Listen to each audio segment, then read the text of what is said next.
While we like to think we've adopted the best attributes of the generations that have come before us, we're not like the other generations.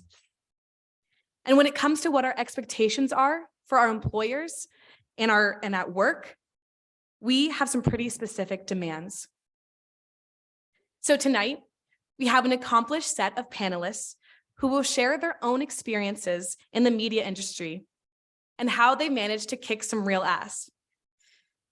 We're excited to learn from them about how they earned a seat at the table. I know, regardless of your generation, that we can all walk away with actionable ideas for how to support this new generation and join these amazing pros at the table. I'd like to welcome our panel moderator, Scott Allison, the CEO of the global award-winning Allison & Partners.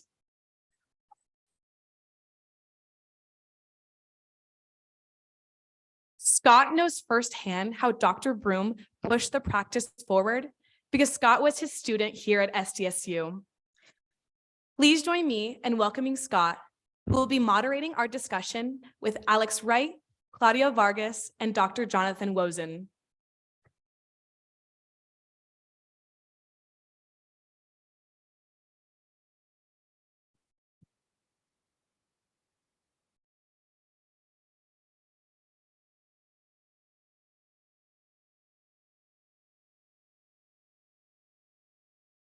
All right. Well, it's great to see everybody. As I said, I'm Scott Allison, CEO of Allison & Partners, class of '86 at SDSU.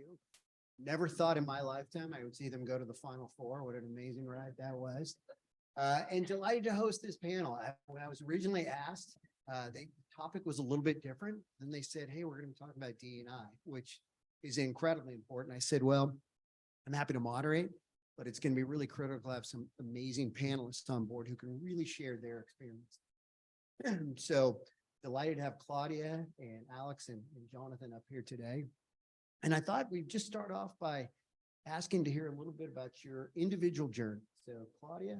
Yeah, happy to kick us off. Thanks everyone for having me. My name is Claudia Vargas. I am a vice president of client service operations at Allison & Partners. But I went to the University of Texas at El Paso, which is a school right on the border of Texas and Mexico. It is a commuter school. And there I did 2 internships, one with the Houston Astros, which I think there was some MLB aspirations in this room somewhere. So did that. And then I went to do Disney's college program. Loved that. I actually got to learn marketing innovation from Disney, which just, and then after that, I walked out of college with my first job at an African-American advertising agency, and I helped plan media for AT&T. Loved that. I had a great mentor there. She kicked me out. She's like, you will get stuck here if you stay here, so please leave. And then she found me a job at Latin Works in Austin. And so I did media planning for Domino's and the Texas Lottery. That was fun. Watched every single pizza commercial there was, in English and Spanish. So that was doubly fun. And then I was commuting back and forth between Arizona because my brother lives there with his children. And so I then decided to move to Arizona. And show of hands, anybody gotten those stack of coupons in their mailbox? Anybody? You're welcome. I did that. I was in charge of $36 million worth of coupons, which again, and so decided that coupon life wasn't going to be for me forever. And I saw a posting at Allison & Partners for an integrated marketing position as a manager. And I sent my resume in, and the website had the now global president of marketing innovation team's email. And so I drafted up a cover letter and I shot my shot, as we say. And to this day, Kathy says that it's the best cover letter she's ever read. And I will take that with me forever. And so she hired me on the spot. And since then I moved up from manager to director to VP of client service operations at AMP. Had 2 Super Bowl campaigns under my belt. Love them. A couple award-winning social media campaigns. And I think the best part of my job is I actually get to contribute to the team's culture. And it is one of my favorite parts of my job. So yeah. Claudia, thank you. Jonathan, over to you. You guys hear me okay? Cool. So my name is Jonathan Wosen. I kind of give you the shortish version, I guess. Born and raised in San Diego, Oak Park, off 54th University. was really interested in science from pretty early on, really curious kid and liked asking questions, and got involved in some summer programs over in Philly for that were trying to get more Black students interested in biomedical careers. Got a little taste of learning about the immune system, immunology, this invisible world of cells that are constantly fighting infections, bacteria, viruses, fungi, and all of that happening inside of us, every day, even though we're not aware of it. So pretty early on, I sort of latched on to science as being something I was super excited and passionate about, and that I wanted to sort of identify with and be a researcher down the line. So I graduated from Preuss Charter School nearby UCSD for people who are going to be in the first generation of their family to go off to college. Did my undergrad at Williams College, which is a tiny liberal arts school in New England. Was studying biology. I'd always liked writing along the way, though. Like I would write, like kind of funny little adventure type stories for myself and my friends, and had done like high school level journalism, but I didn't know anything about how to be a writer professionally. I didn't see that as being a really concrete career path. And I was getting a lot more information about the science route than journalism or writing. So it was just sort of this fun little thing I would do on the side here and there. But it wasn't really that central to what I thought of myself as and what I thought I wanted to do. So I graduated from college 2013, went over to Stanford to do a PhD in immunology. So I was working in the laboratory, doing experiments, day in, day out, and realized couple years in that I was really good at doing things like giving talks and writing, little short write-ups about science and giving presentations, that sort of thing. And I liked it too. But what I didn't really like as much and wasn't as good a fit for me was just sort of the day in, day out of troubleshooting experiments and ordering chemicals and, being behind the microscope. So it started to feel really tedious and cumbersome and small in a way that I wasn't really happy with. So I had to figure out, well, what else am I going to do? What can I do with the things I'm good at and the things I like? So I started learning a little bit more about other career paths, and that basically led me into science journalism.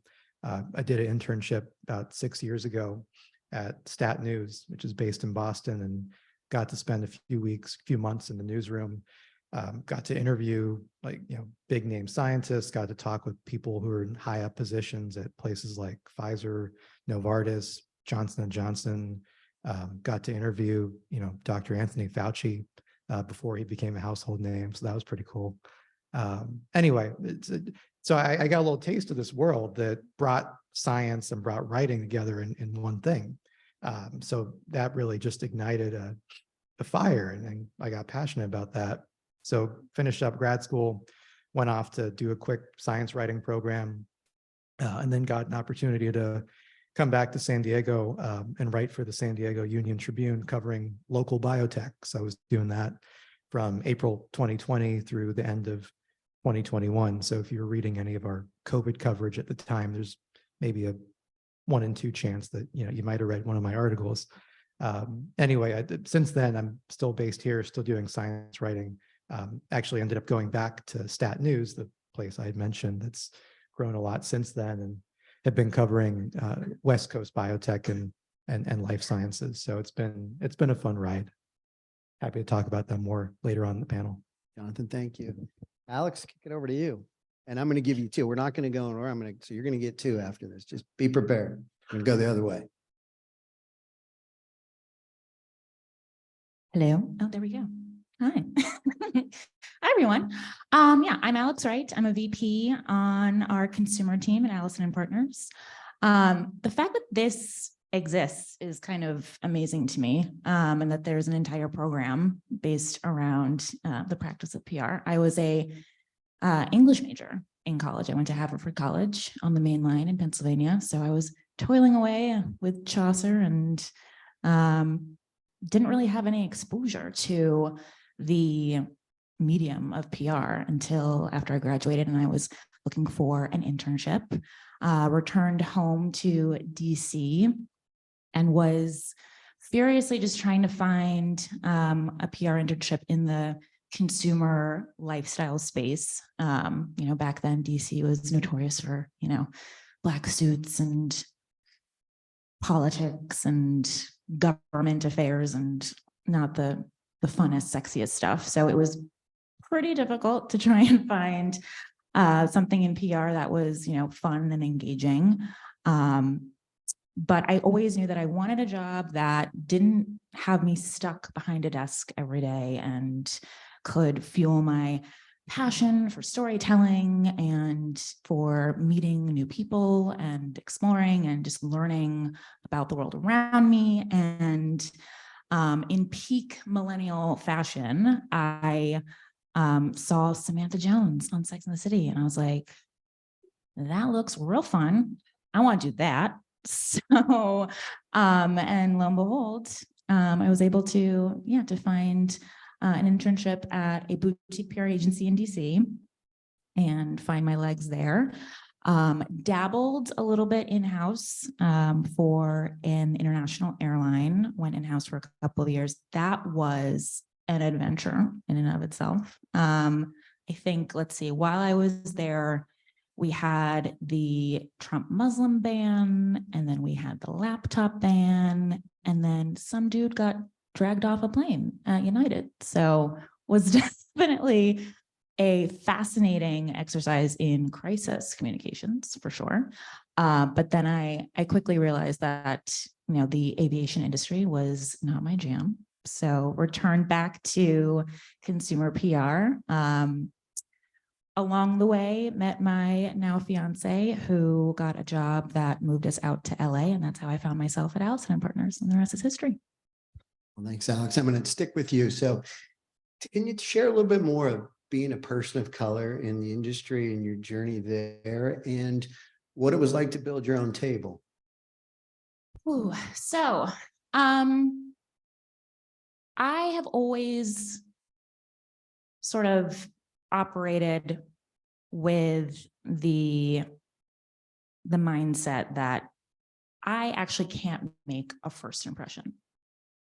I can make a second impression, I can make a third impression, but when you see me, there is a portion of my identity as a Black woman that is clearly visible to you and comes with a myriad of, assumptions and misconceptions that, I can't waste my time trying to change for you. So it's kind of instilled in me a sort of like blinders that I've put on as I've, built my career and kind of carved my path in PR.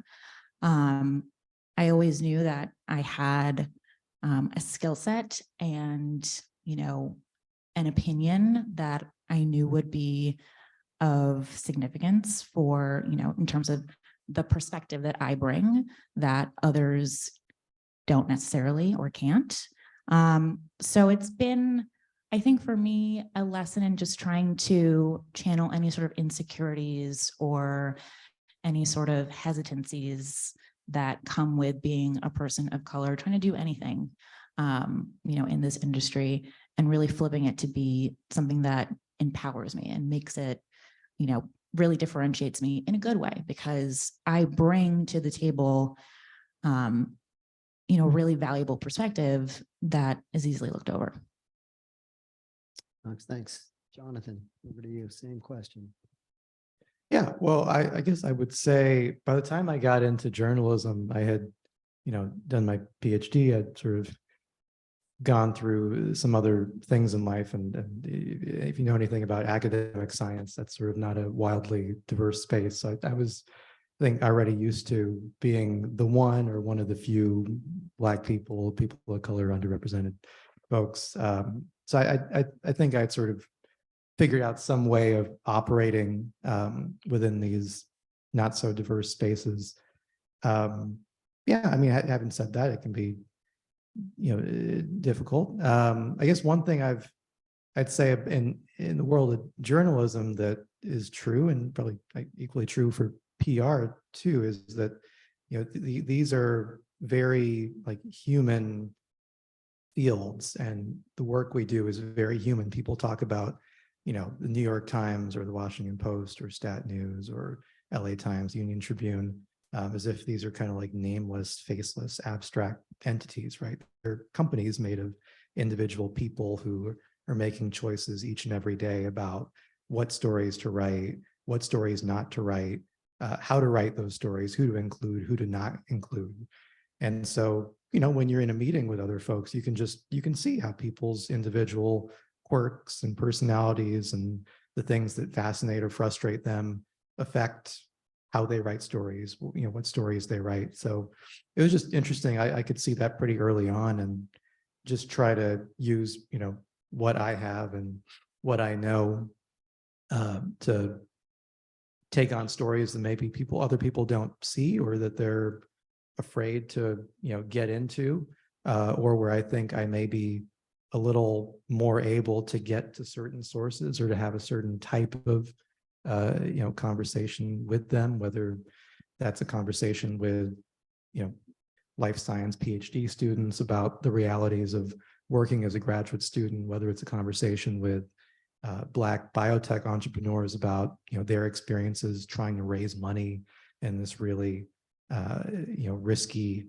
business of biotech. So yeah, I've sort of figured out that what I bring to the table, what we all bring to the table, is unique, and, you know, over time figure out how to turn that into a plus more than the minus. Thanks, John. Claudia. For sure. I've sort of always viewed being a person of color in the workplace as a little bit of a superpower. I'm incredibly competitive, so it's something I've always run with. I get to do everything that the general market is doing. I get to do in 2 languages. I can produce and consume content in English and in Spanish. So I've always sort of viewed it as another perspective, another layer of this cultural insight that I get to bring to the table, and also like remind people of, hey, have you thought about how that might affect the Spanish speaking audience? You know, we talk a lot about not just translating, but actually like making messaging in context for that Spanish speaking language. And so I've always viewed it as a superpower. I think to your second question about building your table, again, going back to being competitive, I have always just tried to be the hardest working person in the room. I have tried to make myself a person that you can't ignore. So I was the one that like raised my hand to do the projects that no one else wanted to do. I was sort of the one that like stayed late to make sure their teammate had an extra hand. And don't get me wrong, I didn't bat 1,000. I failed a lot along the way, but I even learned a ton in those failures. And so it's always been sort of my point of view of, I will work hard and make sure that you can't ignore me. So Claudia, I'm going to stick with you. So obviously we've made D&I a big priority for our company. Mm-hmm. And the company is a lot better since we've been able to add more diversity to it. You're a senior person in your role at the company. What are you doing, you feel, to create more D&I opportunities for others? This is another part of my job that I just love so much. And I'll start with a story. But one of the Super Bowl campaigns that we did, we were able to bring 6 people behind the scenes. And that's kind of, it's an awesome experience to go behind the scenes of a Super Bowl campaign. And we got to pick the 6 that got to come. And there was this one young man, and his name was Trevor, and he had the biggest personality like ever. His Instagram was Mr. Hot Stuff, for example. Great guy. Trevor also has diabetes and has Down syndrome. And so the star that was in our Super Bowl campaign was his absolute hero, just absolute. And as Nick Jonas, for those. I was gonna say something like Rick Ronas, you know, Nick Jonas. Nick Jonas also has diabetes. And so for Trevor to meet his hero, that moment was epic. And those are the moments that I live for, that like keep me running on my job, of just making sure that like this kid's life was made. One of my favorite things his mom told us was like, Trevor used to say every day, why do I have to have diabetes? And then he met Nick Jonas and has never said it since. He is just this beautiful moment of feeling seen, feeling heard, seeing someone just like him. And those are the moments that I think our job is just so beautiful, of like, you act almost like a a little bit of a casting agent, and that responsibility is huge. And I think in all of our work, we try to make sure that we include everybody. And so I think those opportunities for people to feel seen and feel heard is a massive responsibility, but also a great privilege. Jonathan, obviously in building your career was substantial. Have you had a chance, you feel, to bring in, create opportunity for others? Yeah, so I am, this thing is on, right? You're Yeah, on, so yeah. it's interesting. I'm sort of already, I haven't been in journalism that long. Like my first full-time staff job was April 2020. So maybe I'm 2 or 3 years in full-time, although it feels like it's been longer. But pretty soon, you do get people reaching out to you who are sort of one step behind, saying, how did you become that? How did you do that? So I'm sort of constantly on a pretty regular basis, spending time talking with students, sharing advice, sending, job opportunities their way. So I think that's probably been the main way to date, just making myself available to other people who want to, pick my brain or think through their next internship or plan out a couple steps ahead into their career, which is, something that not too long ago I was asking other people to help me with. So it's a little bit cyclical in that way. So I think that's been maybe the main thing to date. On I don't know, this will be another question we get to in a bit, but I know just one thing at STAT, like operationally, that we've thought about a lot in terms of how we do our work is, like who we include in stories. So, it's you sort of, as a reporter, after a while you get like your go-to sources who will pick up the phone and get back to an email on deadline. But sometimes those will be sort of older, more established, typically white guys who've been running a company for a long time, or a well-known professor. So I think and it's not just STAT, it's I think across journalism, really trying to be a lot more thoughtful, and actually trying to collect some data too, to see who are we quoting? Who are we not including? How can we change that? How can we take a little bit of an extra effort, which is good for everybody, right? It's good for us to have more sources. It's good for people who haven't had a chance to get their voice included in these stories for their sort of careers too, and maybe be a little less annoying to the people that we've been emailing over and over again. So it's kind of a win-win-win on that front. But I can circle back to that more, but maybe that That's touches great. on part of it. Alex, you've built a tremendous career as well, and you're a senior person at our company. How about creating opportunity for others? Yeah, I mean, for me, it's always been top of mind. I think sort of like the beginning of the funnel, like getting more people of color in the door. Because once they're in the door, then they do amazing things. It's about providing those opportunities for them to even, enter the building. At a previous agency that I worked at, I had, because it was, smaller, it was more boutique, I had a lot of input and say into, what our consumer lifestyle team would look like. We were building out, our consumer team, our food and bev team, our real estate team. And, I had to, pick interns. I had to, pick, coordinators and managers. And, one of the things that I really made a concerted effort to do was look at, where are we, posting these job opportunities? Are we posting our internship opportunities at, HBCUs in addition to, the typical schools that are in the area? Are we, doing the outreach, that we need to be doing to ensure that we're reaching a broader spectrum of candidates that we can bring in the door? So that's definitely, one thing that's always been top of mind for me, is just providing those opportunities sooner. And then I think just on a day-to-day basis, in terms of, everything that I'm looking at, it's everything from, Claudia and I were working together on that, Super Bowl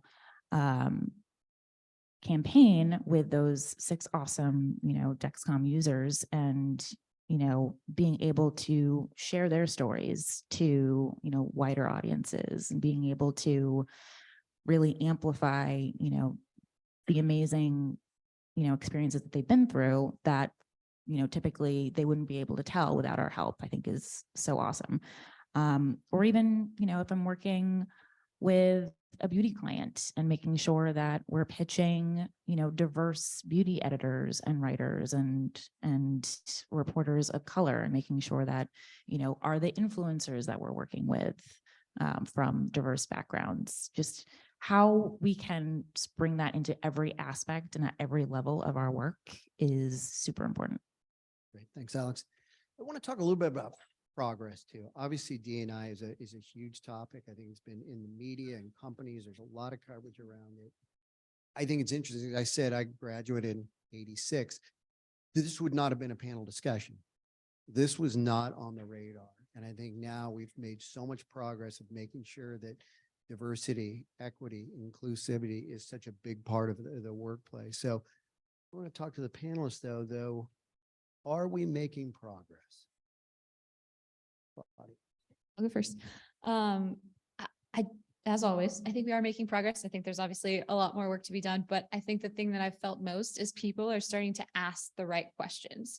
And I also feel like the air now is a little more gracious and has a little more acceptance of asking wrong questions too. For example, one of my favorites, someone reached out to me and asked if I wanted to work on the Tourism Bureau of Puerto Rico. And this person said to me, Claudia, do you speak Puerto Rican? I said, I sure don't, but I speak Spanish, which is what they speak in Puerto Rico, and I'd be happy to help. And so, no judgment for that person there, just sort of kindly redirected. A little bit of judgment. It's just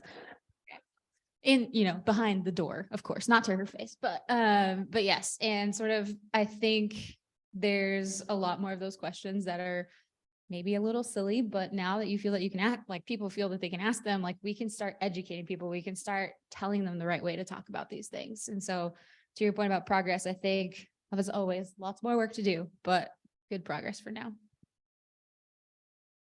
Yep. John, I can chime in on Until you're ready. Yeah, I mean, I think one just basic form of progress that I've noticed, and maybe even today's discussion would be an example of this, is that it's become more of an ongoing conversation, DE&I, as opposed to, like, to be blunt, in years past, usually what would happen, I think, is, there would be some horrible incident in the news where some unarmed person gets shot, usually young Black man, and there's kind of a news cycle of attention and corporate statements, and then we kind of go back to the same old, same old. So to the extent that, this discussion and others like it, isn't in the immediate aftermath of something, frankly, to me, that's a significant form of progress. I mean, I guess just if I look at stat and at journalism a little more specifically, I mean, even just our newsroom today is more diverse than it was when I interned 5 or 6 years ago. I mean, some of that may just have to do with it being a small startup at that point, but I think there's also just been a lot more thoughtfulness towards the culture, and we now have like set aside particular beats for people who are on a regular basis covering health equity and things like how racism impacts the healthcare system. But I think that's also kind of that kind of thinking has gotten embedded in across the newsroom in terms of how other people are covering other areas. So yeah, I see some progress. I think sometimes I still have this feeling that maybe journalism is still a little more preoccupied with wealthy, powerful people than I would like. And, I understand that because of sometimes those are the stories people will pay to read. So it's a little complicated in that way. But I do see some shifts, at least in the right direction, that have been encouraging. Thank you, John. Alex, I'm getting the hook pretty quick here. They want quick questions, but I'm going to let you finish up and then we're going to kick back to answering some questions. Sure. Yes, I think there's definitely been progress.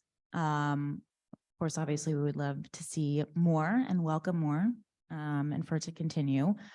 But there's definitely been some strides made. I would even say in just, our day-to-day work, I'll bring up the Super Bowl campaign again as a good example.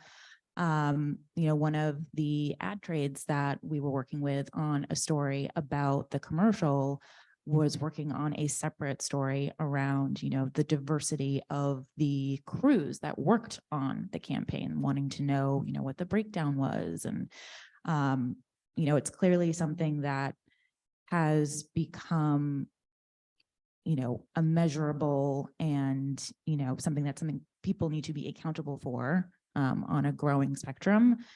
Even in our work, at an agency, I see the RFPs that come in from brands that want to ensure that the teams that will be working on their campaigns are diverse. A lot more companies and brands are, putting an emphasis on making sure that DEI is really baked in from every aspect of, who they work with, and how they work, which I think is really encouraging. That's absolutely true. And we've seen a huge pickup on that even in the last couple of years. All right, I'm told we can do one more question before we go to Q&A. What advice do we have for, obviously we have many people who are getting started in their career, advice to people starting a career on how they can help to move DE&I forward as they join the workforce? And Jonathan, I'm going to start with you. We're mixing it up a little bit. Yeah, I caught you off guard. See, you thought. Yeah, I kind of enjoyed having like a buffer on each side to kind of think a little bit. That's all right. Well, I guess I can come up with a couple thoughts on the fly. I mean, one would be to probably, in practical terms, to find other people, coworkers, other people within your organizations who are passionate about these things as well. And there's some, strength in numbers. I still think it's probably still true that maybe the best way to make the case, in whatever your respective company is to make the case to your boss, your employer, that this is actually good for business, good for, what we're trying to achieve here. So maybe in journalism, that means bringing in new readership that we don't currently have, or, something like that, broadening our reach and impact and relevance in a, ever-changing world. So I think that probably is still the main way to make the case. But yeah, so those would be my pieces of advice: find like-minded people, and then kind of make the case that this is a smart thing for them and they don't want to get left behind. Great answer. Claudia. Couple things. I think just from my experience, being pretty hard to ignore has served me well. So make yourself indispensable. We actually have a training on that at AMP, if anyone's interested. Kidding. But make yourself indispensable. And I think the other thing too is, like, in your work, the research is out there, right? Like, we have a saying internally that's like, insights into action. Research informs what we do. And so, like, the data's out there. So in all your work, if you need to prove to someone that a diverse audience is required, you could go find that data and show it to them of like, hey, we should include these group of people because they will do X, Y, Z. And so I think the research for sure. And then always just keeping it top of mind. One of my coworkers has this thing he does every time we finish a plan, and he'll sit there and he'll look at it and he'll ask me, Claudia, who's left out? And it's just some of those simple things on your daily work that can truly make an impact. Great question. All right, Alex, now bring us home. Last question, last answer. No pressure. Trust your gut. And by that, I mean, I think it's very easy, especially, if you are someone of color and you are in a predominantly white space and you know that something is not right, or that, maybe like the media list that you're building is suspiciously pasty, or maybe, the influencers that, you're working with are just all the same, or a client makes a weird or offhand comment, or, things that sort of, put your antenna up, can be difficult to raise or to speak to, if you are a minority. But I think I've always regretted the moments that when I didn't say something more than the moments where I did say something. And I think that is something that has served me well, and I think will serve you well too, moving forward. And to that, like, don't be afraid for them to tell you no. And don't be afraid to fail. Exactly. Like, your job is to bring it, present it as much as you can, and that's enough. Got a little extra there too, Claudia. Yeah, all right. Gotta get it. I think they wanted to open it up some questions in the remaining time we have. And we've got a mic in the corner. Thea, you there? Mm. So any questions for panelists? Maybe the moderator, but hopefully the panelists. Mike's coming.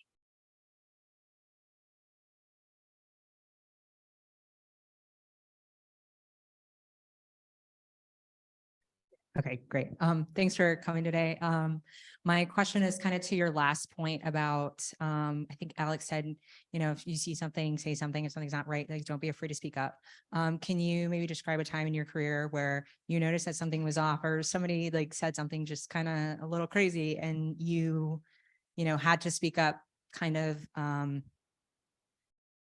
you had to have the courage and the fortitude to speak up. Can you describe a situation like that? Sure can. How much time do we have? So back when baby Allix was, maybe a year or two into her PR career, was at an agency, was working with a client that was a blow dry bar, a national blow dry bar. I will not name it, but the name is in that sentence.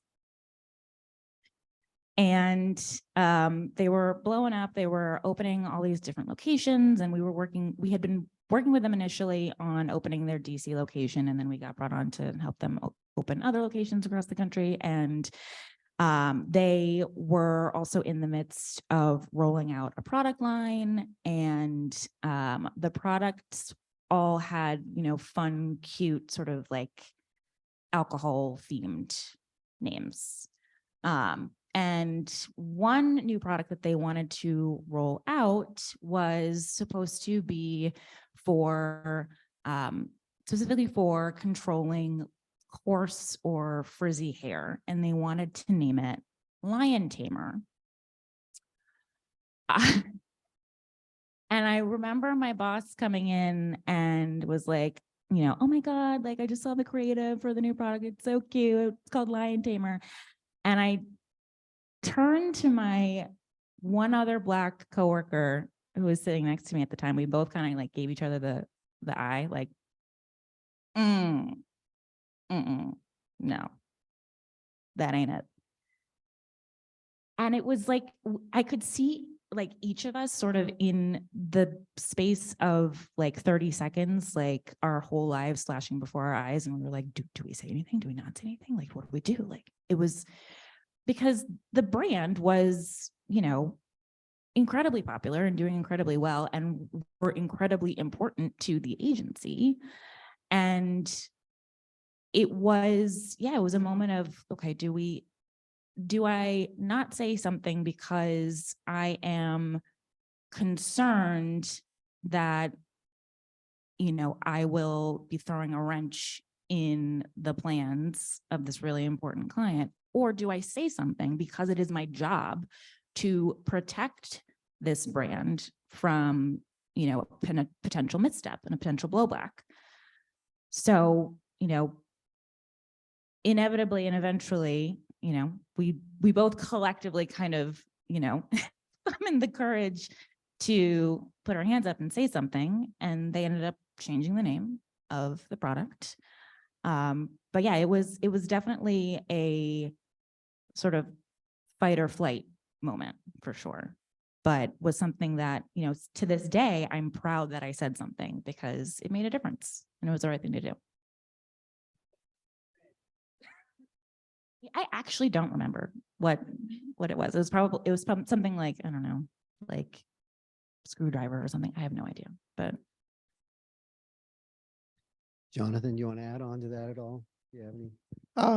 Yeah, nothing that is prominent as lion tamer. I mean, no, I just remember, as an intern at Stat, like having thoughts in terms of, I'm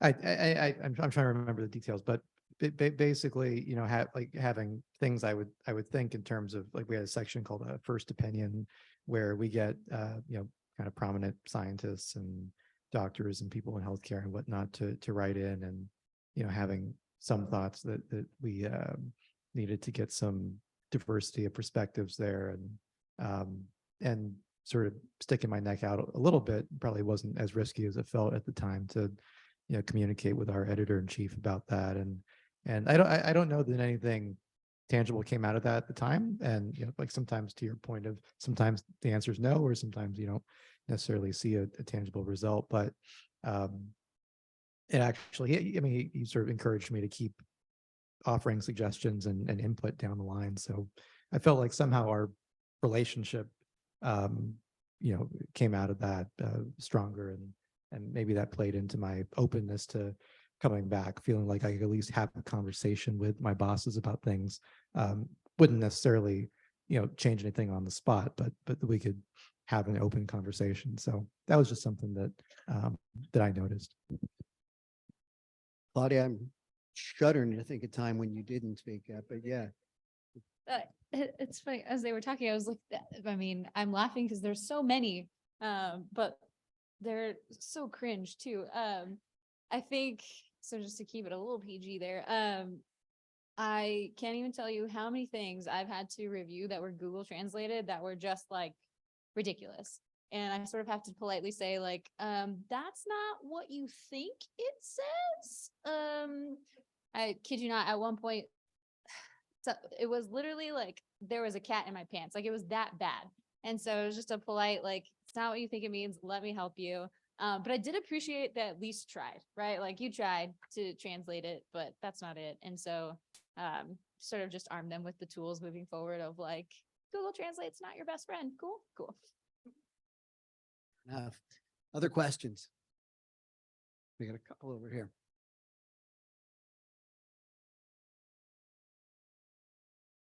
Hi. So being people of color in a white dominant space, do you ever feel like you have to be the spokesperson for them? And how do you balance that job from maybe looking like a DEI hire and actually doing something for the company? Good question. Rock, paper, who wants scissors? that one first? Alex, you want that one to start? Yes. It's difficult to sort of strike that balance of, on the one hand, that your lived experience is part of what makes you an asset and what helps you to do the job that you do. But then on the other hand, that's not all you want to be seen for.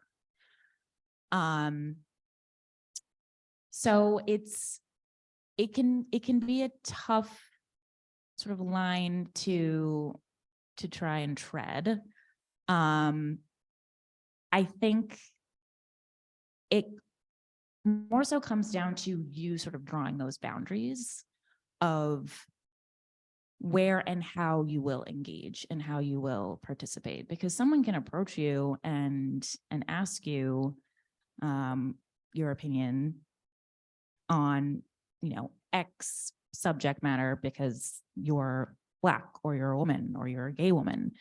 And it doesn't mean you're obligated to give it. Doesn't mean you're obligated to have to, represent this portion of, of the population or of, the employee base. And I think companies are getting better about not tokenizing their employees and not making them feel that they have to, say something or participate in something because they are a member of that minority group. But I think there's still a good level of just boundary setting that you have to do for yourself to protect, your own space. Yeah, I would just agree with that 100%. It's a little tricky and awkward, but ultimately, yeah, you get to define the role that you want to play and the degree to which you are comfortable or not comfortable being that voice in the room. And it's going to be different for different people, and there's no real reason to judge one way or another. Yeah, so I have a coworker who I would say DE&I is actually much more central to his role than it is to mine, where he has a podcast that looks in a pretty deep way at the history of health disparities and racism in healthcare, and he loves it and he's good at it. It's part of my coverage, right? It's not the entirety. I have a lot of things I write about that don't directly touch on diversity, equity, and inclusion. So you get to define that for yourself and not necessarily have other people put you in a box or take you out of one.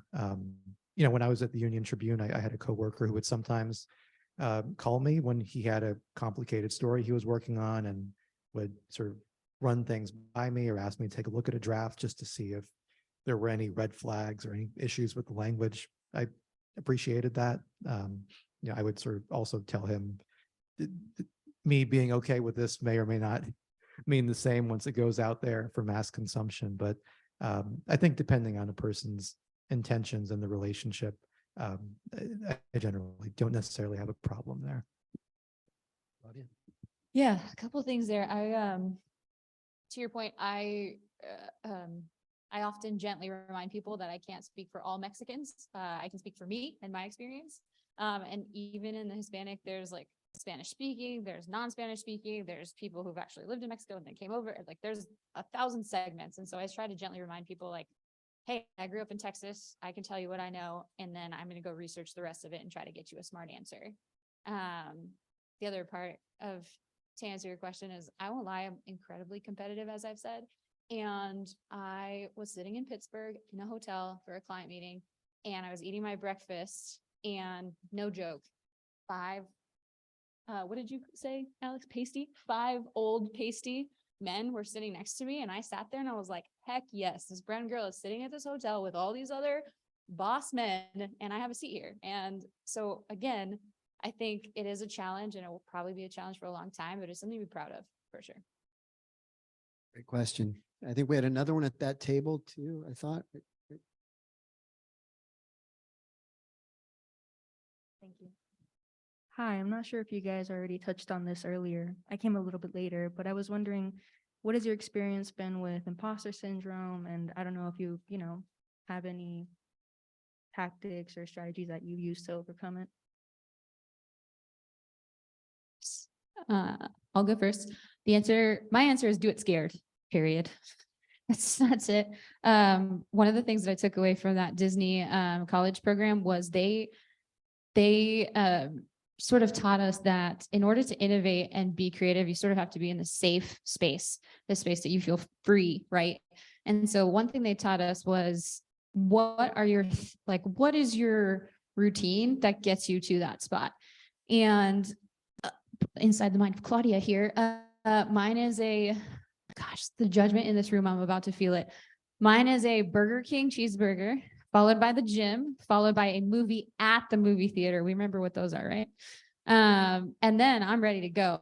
And so I think imposter syndrome is real, especially when sometimes you're sitting in a room and no one looks like you. Like, I get that. I was also in the era of Barbie didn't come looking like me ever. And I'm still mad we don't have a Disney princess, but that's another. We have Coco, so he's cool and all, and Maribel, but like, where's her tiara? So anyway, my answer is do it scared. Yeah, imposter syndrome. I've had it. I have it. It's still there. Yeah, the good news is that it doesn't necessarily have to stop you from being really good at your job. And I find it's always fascinating, like when I talk with people who, to me, like there's no way this person has imposter syndrome.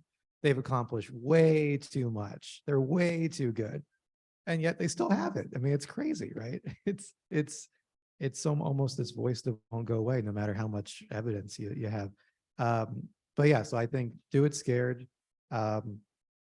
Find that person in the room who you're convinced does not have imposter syndrome, strike up a conversation, and you will probably be stunned that they have it. And, you know, listen, it's useful on some level, right? It pushes you to do your best work all the time. So it's a tool to a certain degree. Beyond that, it's paralyzing and hurts you. But maybe try to use the positive aspect. I mean, you know, when I'm working on a story, I'll usually start out, because usually for most writers, it's, you know, the blank Word document that terrifies you, or anybody who's ever written anything, right? College app, it doesn't matter, right? It's the worst thing ever. So I'll usually just start off by writing myself like a really friendly, kind of sappy, you know, motivational note, and then I'll go from there. So you find little tricks along the way. Yes. So as a millennial with anxiety, of course I have imposter syndrome. I would definitely agree. It's, you know, part of it is do it scared. I also love words of affirmation. So I will often, if I'm having like, you know, a little mentee boo-boo one day and, you know, I'm just not feeling myself, I'm not on my game, I will go to a special little folder in my email where I have saved really just encouraging notes or, you know, high fives from clients where they've, you know, thanked me for doing XYZ amazing job on a project or a deliverable.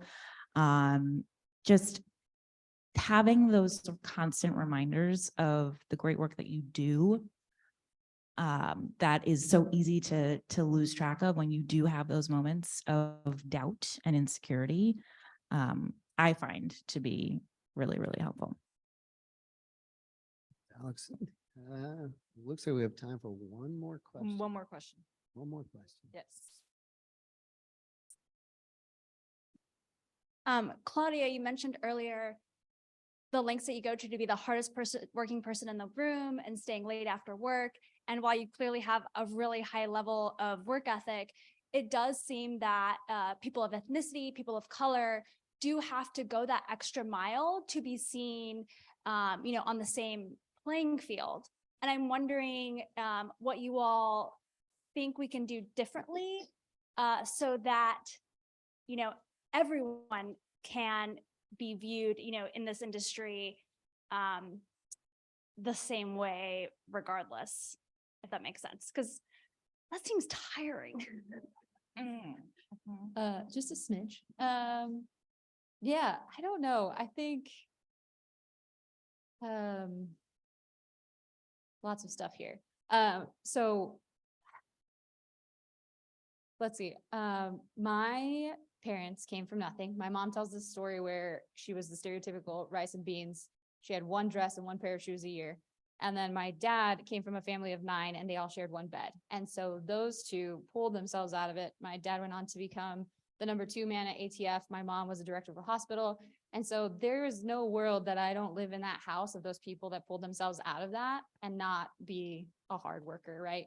And I think they fought that battle for sure of like for those opportunities and for all of those things that came to them. I think I just tried to emulate it, and to the point of like the people around us, I think unfortunately like humans are humans, right? And at the end of the day, I think all of this boils down to being a good human.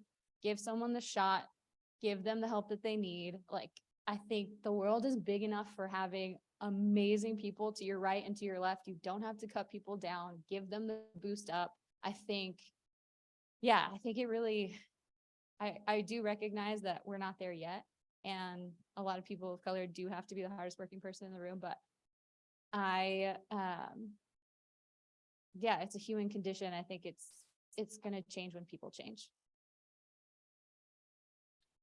Yeah, I don't think I've quite figured that one out, to be honest with you. I mean, yeah, totally relate to what you said in terms of, I guess the old adage of working, twice as hard to get half as far.